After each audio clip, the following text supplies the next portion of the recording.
What happens if you live in a fifth wheel and you wreck your truck? Unfortunately, one family found out, and Tater is set up in Quartzsite.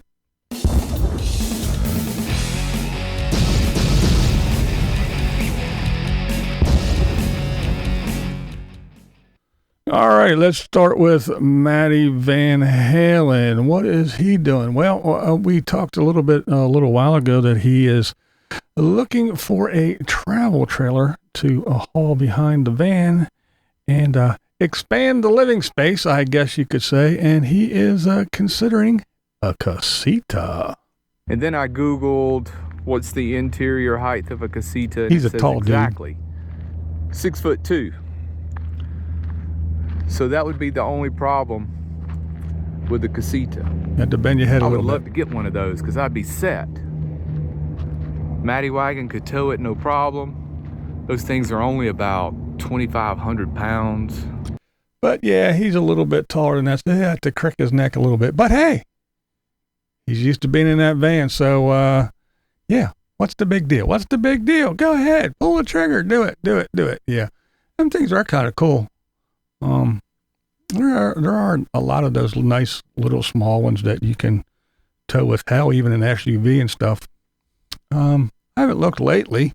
I don't know how expensive they are anymore, but yeah, they weren't cheap the last time I looked, and that was a couple years ago. So the way things are now, I'm sure they're not going down in price.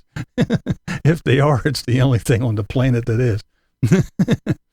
But yeah, so I hope he figures it out. Yeah, that'd be kind of interesting to see him pull a little thing around. He talks about how he does move a lot, and I guess when you're on BLM land, you have to move, every 2 weeks, every 14 days. So he said he'll be dragging that thing around, and they fall apart. They're not those regular travel trailers he was talking about, that they're built a little bit shoddy. So it's like little earthquakes every time you drag it around, and he's going to be dragging around quite often. So he's weighing all his options, and he's smart. He's not like some people that we know that are just, on a whim.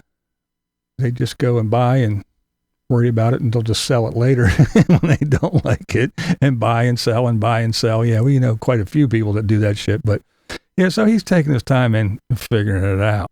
Now we have Grateful Glamper. They learned the hard way what happens, when you get into a crash and you live in a vehicle. It basically took all my reaction time away when he pulled in, and I ended up just hitting him behind, pushing him out of the way, and then running into another truck. Now, luckily, he was just in the truck. They weren't out camping. They weren't hauling the fifth wheel. And lucky they do have a place. They have a home base. But, now the thing is your truck is inoperable. You can't just go out. I mean, I guess you maybe could, but it's not like you can go rent one, because you need, a certain size truck. They don't have they have a big old fifth wheel. So you have to have a truck that's capable of towing the thing and all other stuff. So what do? Now everything's, put on hold. Any reservations that you had, you got to cancel them. And are you going to get any money back if you put money down, and all that other good stuff? And, you still have your RV, your home, so to speak, but you don't have anything to tow it with. So, yeah, it's kind of interesting that, to think about. And the first thing I thought was, well, they are one of those people that, they're not full-time.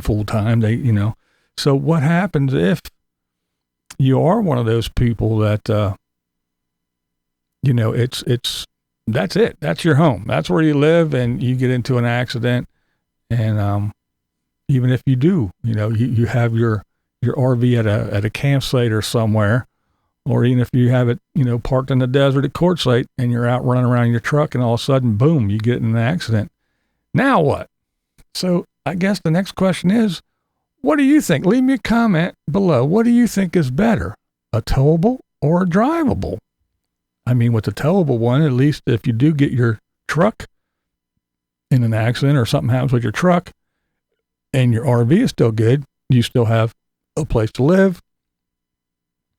As where if you have a drivable, like a big Class A, then, or even a Class C, but anyway, if you wreck that, then everything's gone. Your transportation, your home, everything. So, I guess there's pros and cons to both. So I'm interested to hear what you guys have to say in the comments below. So leave me your opinions, please.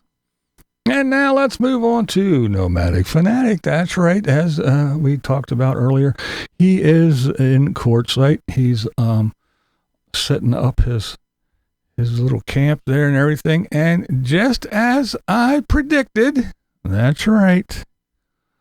Just as I predicted. It's Quartzsite, guys. I am no longer sober. Yeah, they broke me last night. No. Yep. See, there you go. And that's what I said. I said, you know, a lot of people asked, and I said, yeah, he might be not drinking now. But as soon as he gets to Quartzsite and he gets with Randy and all them and gets to the karaoke bar, he's going to be drinking and singing and everything else, which leads me to, well, first we'll talk about Mr. Minimalist. He's got so much shit. He's got shit everywhere. I mean, the guy has trailers and motorcycles and bikes and tents and just so much shit. And he's got so much shit crammed in Trailer Swift. And he went to his storage sheds and got a bunch of shit out. So he's got a lot of crap, man. He really does. Which, hey, if that's what you're is, but just, you don't come out here, oh, I'm a minimalist, I love the minimal. No, you don't. You're nothing near that. Plus all your Mickey collections and your Joe Camel collections and your Magnet collection. Yeah, you're the farthest thing from a minimalist. And speaking of trailers, man, did you see the front of Trailer Swift? It is black. I guess when you have a bus that has that big diesel engine in the back and you got a trailer hooked up, yeah, that nice new paint job and all that good shit and all your little stickers and everything, that thing is getting blasted with exhaust, and it is black. But that's our Tater. He does what he does. He does what he wants to do, and you can't tell him otherwise. So, you know, and don't do what I do, do what I think. You know how he says, but anyway. And then he put his camp, it's right next to a wash. Now, granted, it is a pretty big wash, a pretty deep wash, but that would lead one to believe that if there is a lot of rain, that wash is big and deep for a reason. So I don't know. He might be safe, but still, I don't know. I guess he likes rivers and water and stuff like that. So maybe if it rains there a lot this year, then maybe he'll have his little river. If he's lucky, it won't come up into his camp. I don't know. I was always told, don't set up camp next to a wash, especially when you have a lot of shit like he does. It ain't like you just fire up your rig and move it. He's got all kinds of tents and trailers and motorcycles and trucks and all kinds of shit to move.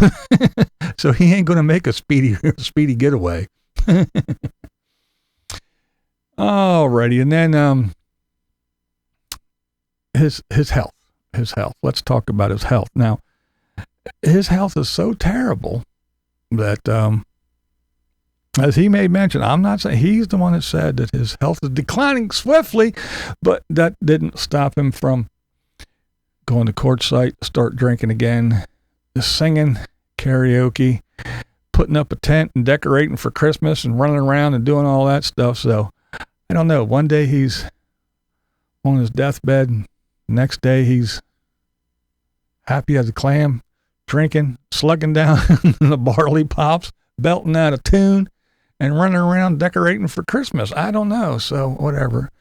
It's kind of like, you know, when you fall off your roof of your RV and break your ribs, and then you jump on your Harley and drive around and bounce through the desert so you can go hang out with people and party and drink.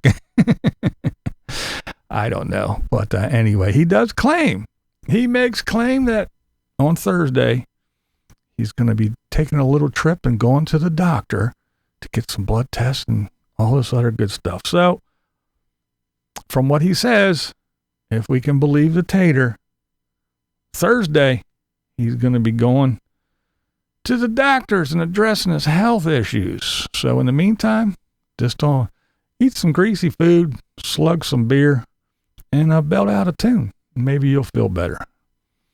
What else? Oh, he has a creator meetup, a little creator meet and greet. There's a big bunch of YouTubers are going to be, when the big tent thing and all that garbage. So there's going to be a whole bunch of YouTubers. Woo, yippee. And not just for him, for all of them, whatever. Big meet and greets. Okay. They don't even watch each other. That's the thing that really trips me. If you take a survey and you ask a whole bunch of RVers how many RV channels they watch on YouTube, it's a very, very, very small amount. It's all of us stupid people in our basements just watching these people that watch them. Other RVers don't watch RVers that much because they sit next to them. They're doing the same fucking thing. They're going to the same places. They had the same migration patterns. So what do they need to watch them for? They know what they're doing. They're sitting across the campfire filming each other. So they don't watch each other. Oh, but anyway, so the big meet and greets, who cares? Not too many people. And then after bitching last year, and we all remember, he couldn't wait to get out of there. Quartzsite's this, Quartzsite's that. The weather's this, the weather sucks. It's windy, it's hot, it's cold, it's this. Everything. He couldn't wait to get the hell out of Quartzsite. But now it is the best place on the planet. I mean, even though, I know I gripe about some of the wind, there's no better place to be right now than Quartzsite, Arizona for me. So that's why I'm here, guys. That's why I'm here, okay? There's just no better place to be. After screaming, kicking, hollering, and bitching, how he just hated it last year. But hey, that's our tater.